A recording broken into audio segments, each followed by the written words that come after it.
Assalamualaikum warahmatullahi wabarakatuh. Innal hamdalillah nahmaduhu wa nasta'inuhu wa nastaghfiruh wa na'udzu billahi min shururi anfusina wa min sayyiati a'malina man yahdihillahu fala mudhillalah wa man yudlil fala hadiyalah. Ashhadu an la ilaha illallah wahdahu la syarika lah wa ashhadu anna Muhammadan abduhu wa rasuluhu la nabiyya ba'dah. Ya ayyuhalladzina amanu taqullaha haqqa tuqatih wa la tamutunna illa wa antum muslimun. Ya ayyuhan nasu taqu rabbakumul ladzi khalaqakum min nafsin wahidah wa khalaqa minha zawjaha wa batha minhuma rijalan katsiran wa nisaa wattaqullaha alladzi tasaaluna bihi wal arham innallaha kana 'alaikum raqiba. Ya ayyuhalladzina amanu taqullaha wa qulu qawlan sadida yuslih lakum a'malakum wa yaghfir lakum dhunubakum wa may yuti'illaha wa rasulahu faqad faza fawzan 'azima. Fa inna asdaqal hadithi kalamullah wa khairal huda huda Muhammadin sallallahu alaihi wasallam wa sharral umuri muhdatsatuha wa kullu muhdatsatin bid'ah wa kullu bid'atin dhalalah wa kullu dhalalatin finnar. Hadis nomor 11, wara dan meninggalkan syubhat. Tapi hadis ini lebih tepat di bawah judul meninggalkan keraguan-raguan, mengambil yang yakin. An Abi Muhammad Al-Hasan ibni Ali ibni Abi Thalib sibti Rasulillah sallallahu alaihi wasallam wa raihanatihi radhiyallahu anhu. Dari Abu Muhammad Al-Hasan bin Ali bin Abi Thalib, cucu Rasulullah sallallahu alaihi wasallam,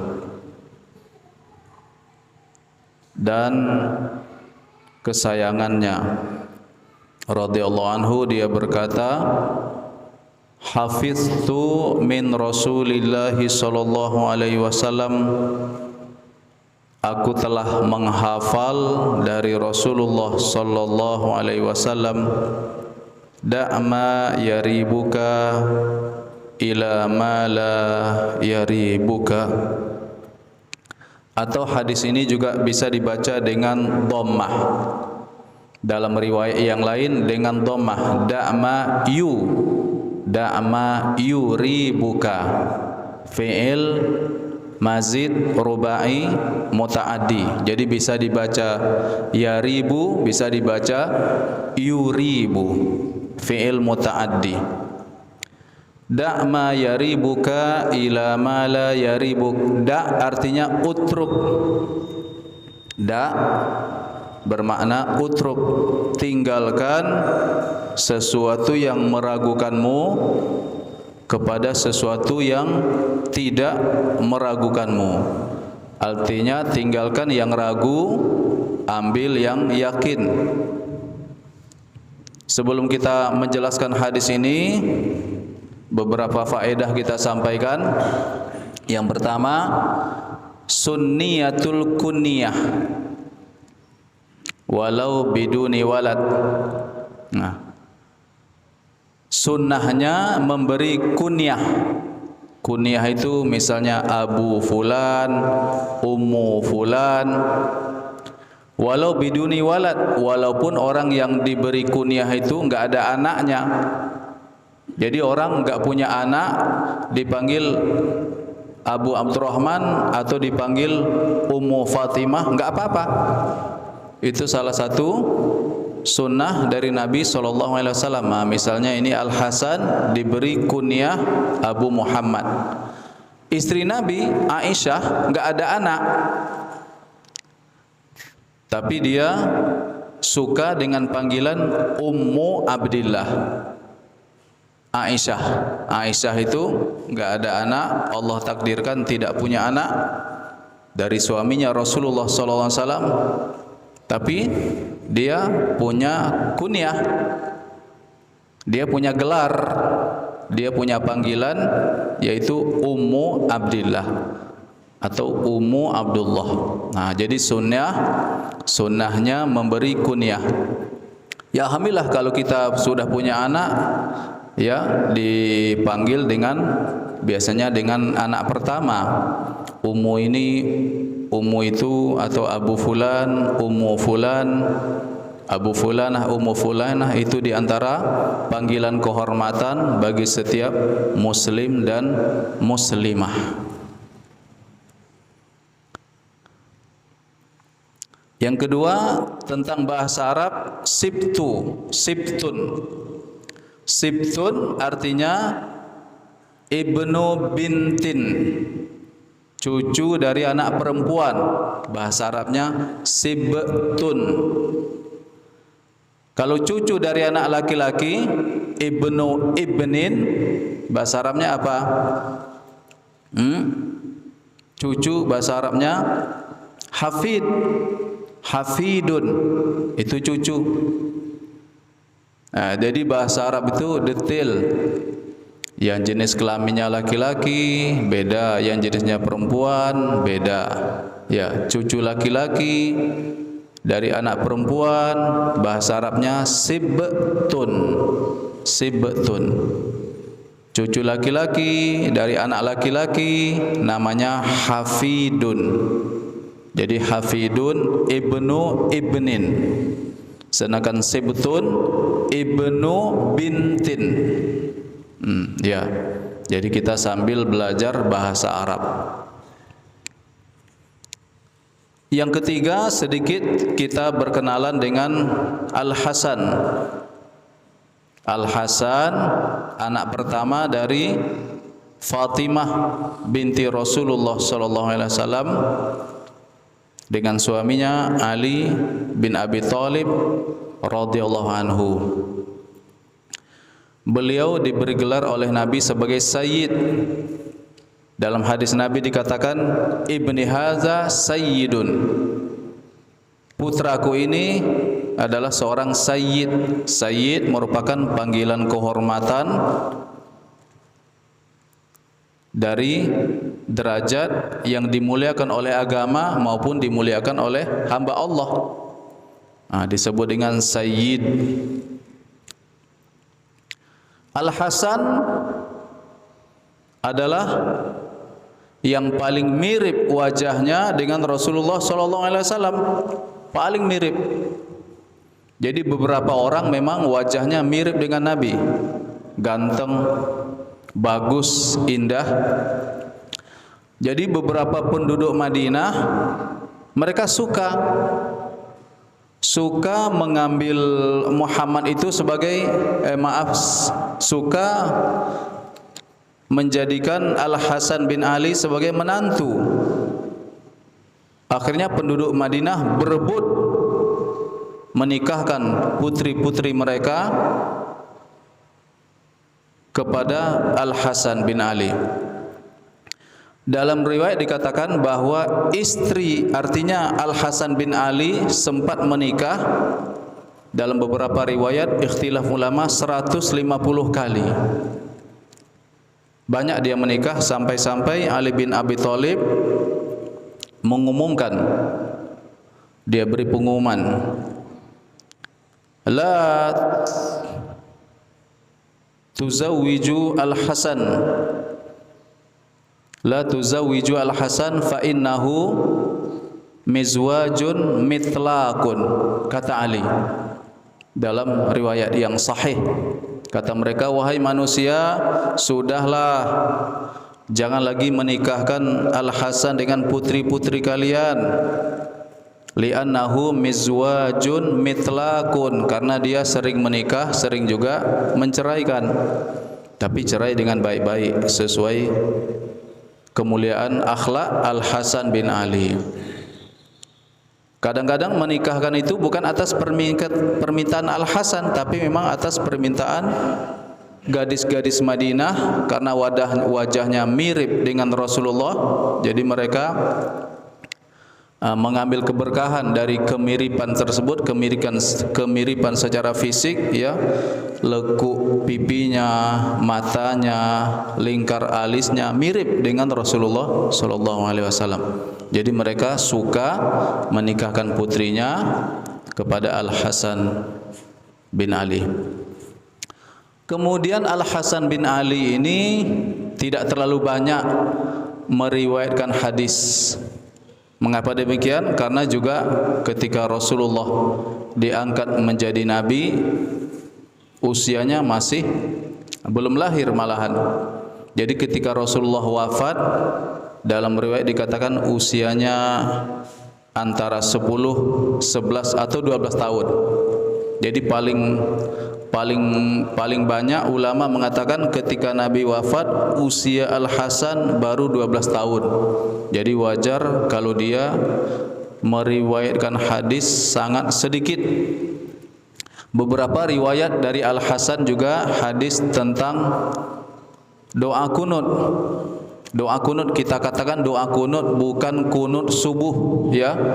Doa kunut tidak dikatakan doa kunut subuh, karena riwayat yang sahih Nabi berkunut tidak hanya pada solat subuh.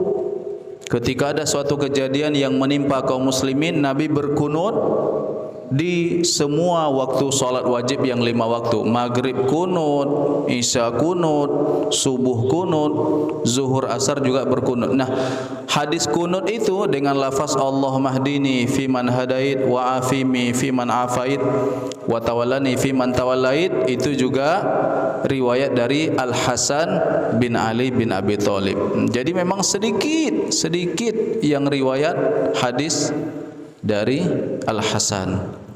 Nah, ini hadis ini kebetulan satu di antara riwayat yang langka. Kita katakan riwayat yang langka. Cucu meriwayatkan dari kakeknya Rasulullah sallallahu alaihi wasallam. Langka riwayat ini. Tapi faedahnya sangat besar. Para jamaah rahimakumullah, ya, kita bacakan kandungan hadisnya baru kita jelaskan. Yang ditunjukkan oleh lafaz hadis yaitu manusia meninggalkan suatu yang ragu kepada yang tidak diragukan. Yang kedua, manusia diperintahkan untuk menjauhi segala sesuatu yang menyebabkan kegelisahan. Ya. Jadi hadis ini salah satu nikmat di antara nikmat-nikmat yang lain agama Islam yang tidak bisa kita hitung nikmat itu. Salah satunya adalah keraguan-raguan ditinggalkan. Artinya Allah Subhanahu wa taala melalui Rasulullah sallallahu alaihi wasallam menginginkan agar hambanya itu mengambil yang yakin, tidak was-was, tidak gelisah, tidak gundah, tidak ragu, selalu percaya diri, ambil yang yakin. Kenapa? Karena was-was salah satu pintu syaitan. Bahkan di zaman dahulu dalam riwayat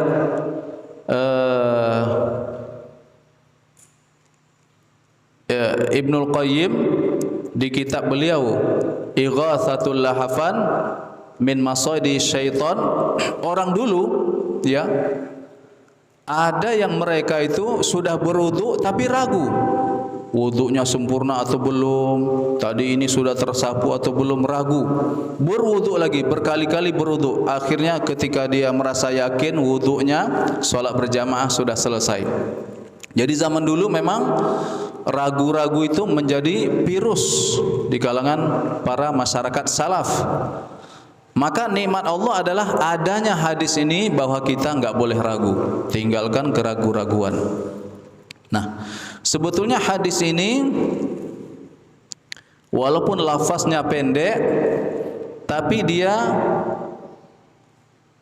dibedah oleh para ulama. Artinya kalau istilah ibu hamil mau melahirkan, diadakan operasi sesar, maka hadis ini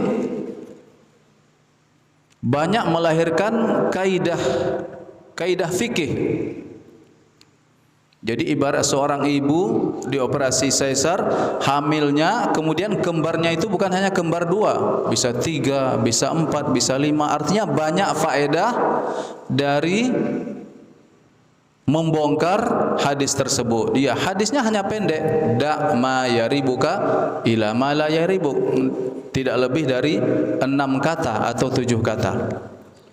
Tapi faedahnya kita lihat. Nah, hari ini kita juga belajar kaidah fikih. Ya, dari hadis ini banyak cabang, yang cabang tersebut merupakan kaidah fikih atau teori-teori dasar ilmu syar'i. Kita mulai dari yang pertama, ya, kaidahnya mengatakan al-yaqinu la yazulu bisyak. Nah, itu kaidah yang pertama dari hadis ini.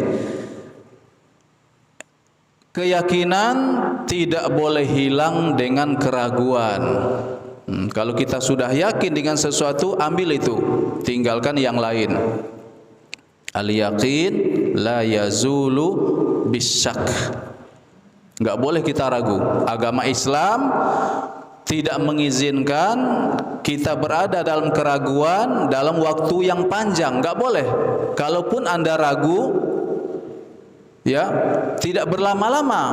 Tak boleh berlama-lama dalam keraguan, tinggalkan yang ragu. Misalnya hadis Nabi mengatakan, idza syakka ahadukum fi sholatihi falam yadri kam shalla salasan am arba'an falyatrah asyakka wal yabni ala mastaiqana. Itu hadis Nabi. Jika ragu salah seorang di antara kalian dalam solatnya, dia enggak tahu apakah dia solat sudah 3 rakaat atau 4 rakaat, kata Nabi, falyatrahish syak,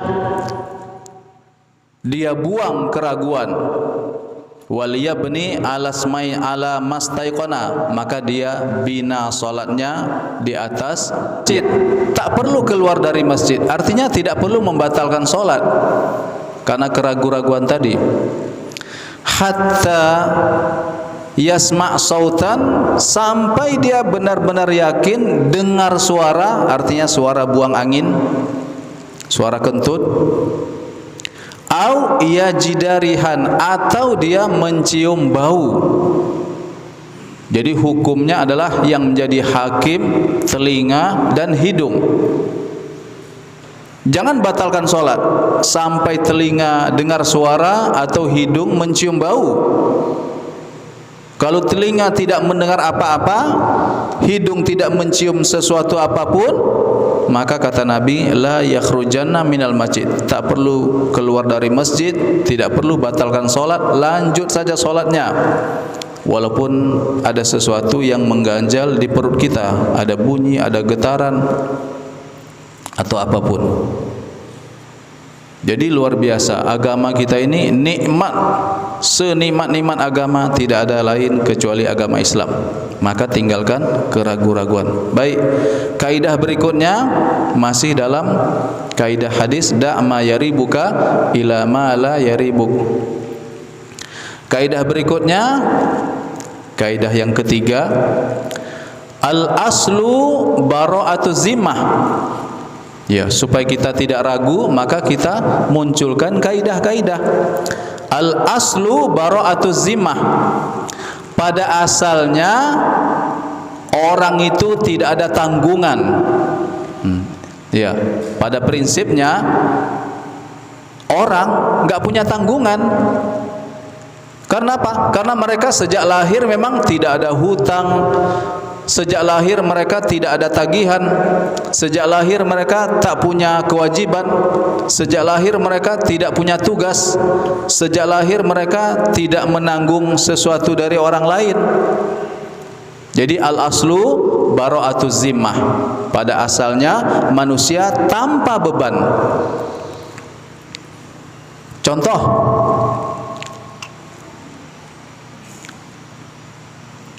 Kita misalnya hakim, ya ada dua orang. Ada dua orang, yang satu mengatakan, Pak Hakim, Bapak ini utangnya 1 miliar misal. Nah, lawannya mengatakan, tidak Pak Hakim, hutang saya cuma 500 juta. Nah, kita sebagai hakim membenarkan mana? Membenarkan yang mengatakan 1 miliar atau membenarkan yang 500 juta? Kita benarkan yang mana? Kita benarkan yang sedikit atau yang banyak? Kita benarkan yang memberi hutang atau yang berpiutang? Hah? Yang mana yang kita benarkan? Yang memberi hutang mengatakan, Pak Hakim, hutangnya 1 miliar. Yang menerima hutang mengatakan, tidak Pak Hakim, hutang saya 500 ribu. Yang kita benarkan yang mana?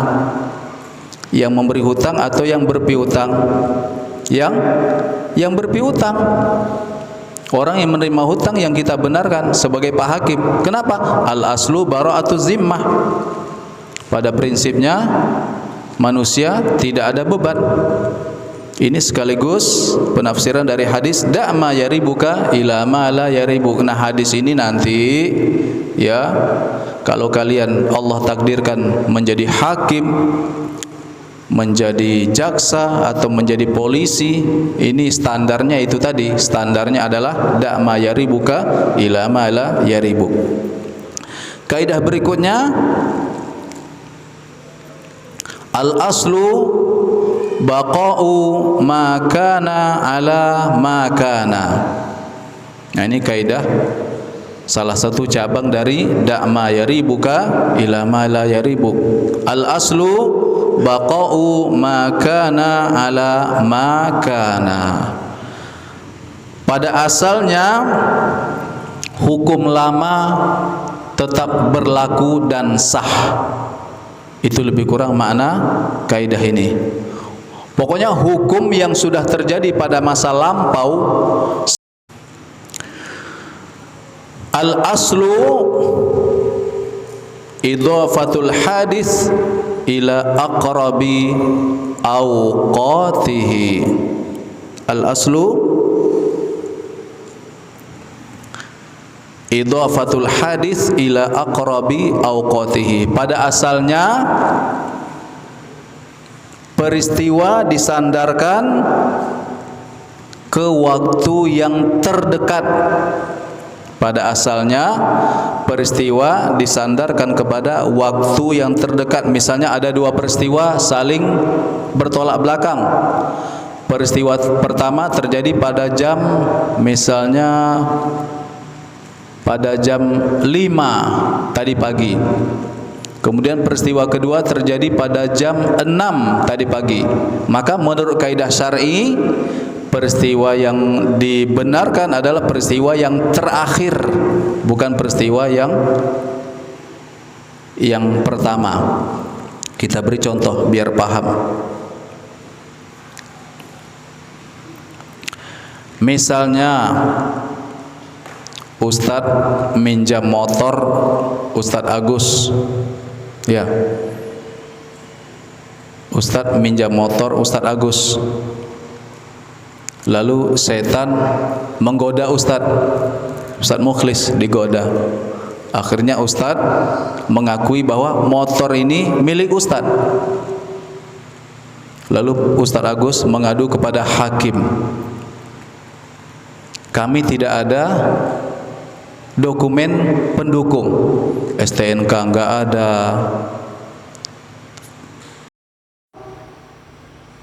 persaksian karyawanmu wahai Amir saya terima, tapi persaksian anak kandungmu enggak saya terima. Kata Ali, ya subhanallah, anak saya cucu Rasulullah yang sudah disaksikan oleh Nabi sebagai ketua pemuda ahli surga, kamu tidak terima? Kata Ali, marah juga.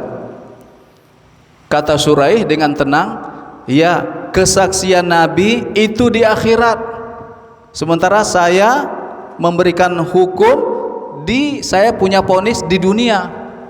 Coba keberanian seorang hakim. Kenapa? Hakim harus punya itu tadi, standar da' ma yaribuka ila ma la yaribuk.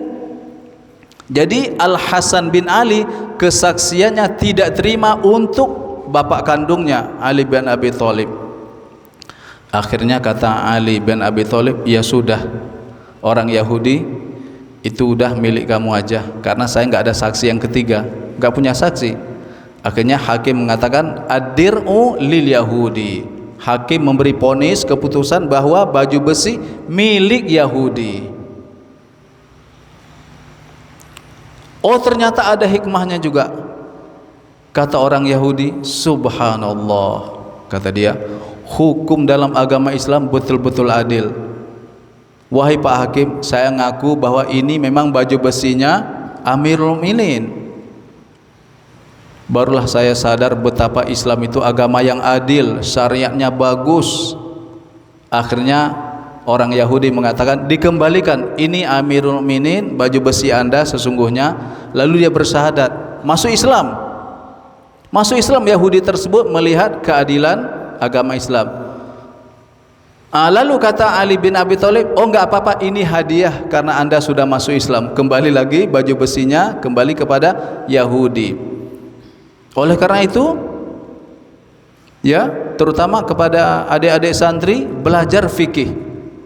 Fikih ini, ya, fikih ini kalau kita latih, dia memang selain dalil juga, dalil itu di hati, dia juga pakai pemikiran, kejelian, ketelitian.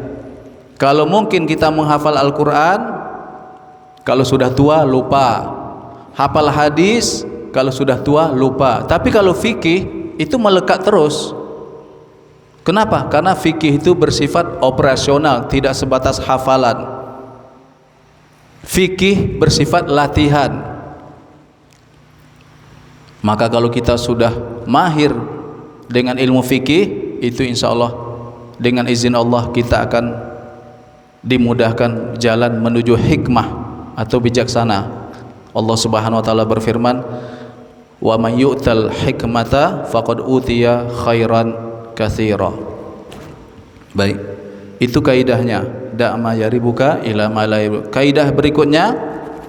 Kaidah berikutnya adalah al-aslu fil asya at-taharah. Kaidah berikutnya al-aslu fil asya at-taharah. Pada prinsipnya sesuatu itu suci. Kalau zahirnya suci, berarti ya sudah dinyatakan suci. Al-aslu fil asya at-taharah. Contoh, kita masuk rumah makan Padang. Nah, rumah makan Padang sesuai namanya Padang, berarti dipastikan kalau di negara Indonesia pemiliknya muslim atau kafir? Rumah makan Padang pemiliknya dipastikan atau rata-rata muslim, orang Islam. Lalu kita pesan rendang. Rendang itu dari daging. Apakah kita wajib bertanya kepada pemilik restoran atau pemilik rumah makan Padang? Wajibkah kita bertanya apakah daging sapi ini disembelih dengan cara Islam atau tidak? Perlu kita menanyakan itu? Tak perlu. Tidak perlu kita menanyakan sesuatu yang dalam dugaan kita pasti suci, pasti bersih, pasti halal. Maka kaidah ini akan menjauhkan kita dari keraguan-raguan. Al-aslu fil asya at-taharah. Begitu juga dengan air.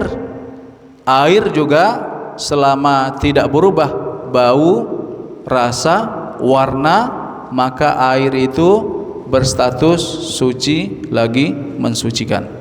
Ya, al-aslu fil asya at-taharah.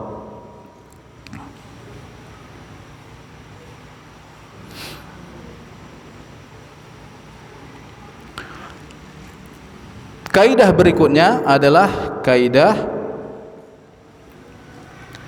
al-bayyinah 'alal mudda'i wal yamin 'alal munkir.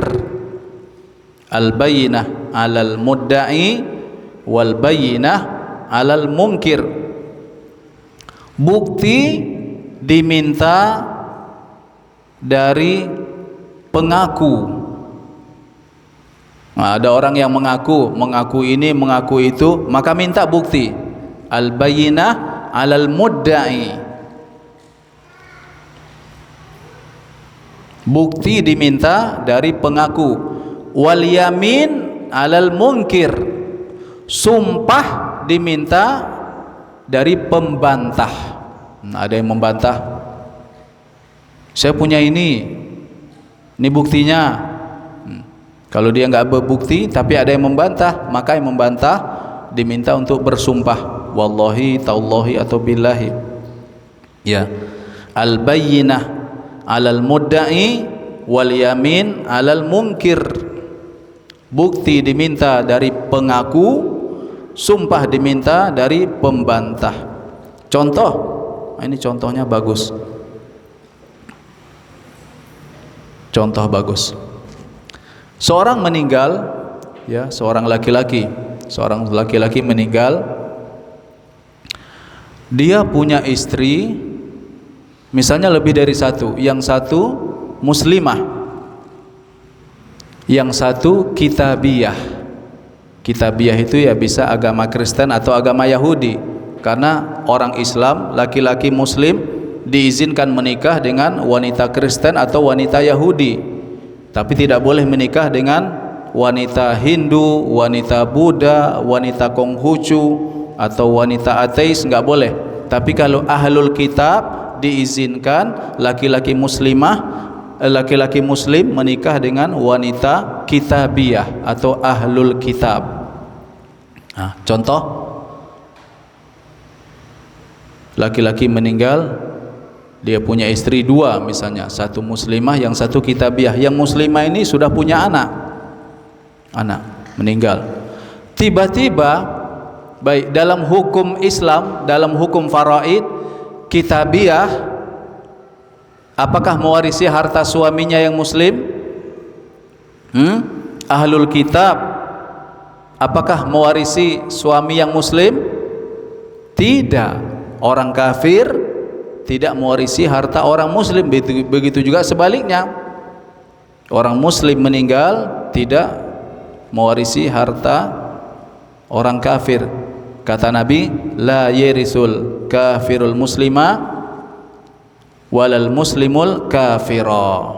Tidak ada hubungan waris antara muslim dengan kafir atau kafir dengan muslim. Nah, kita kembali kepada contoh. Tiba-tiba ibu yang Kristen ini ngaku, oh saya sudah Islam loh, sebelum bapak itu meninggal saya sudah Islam.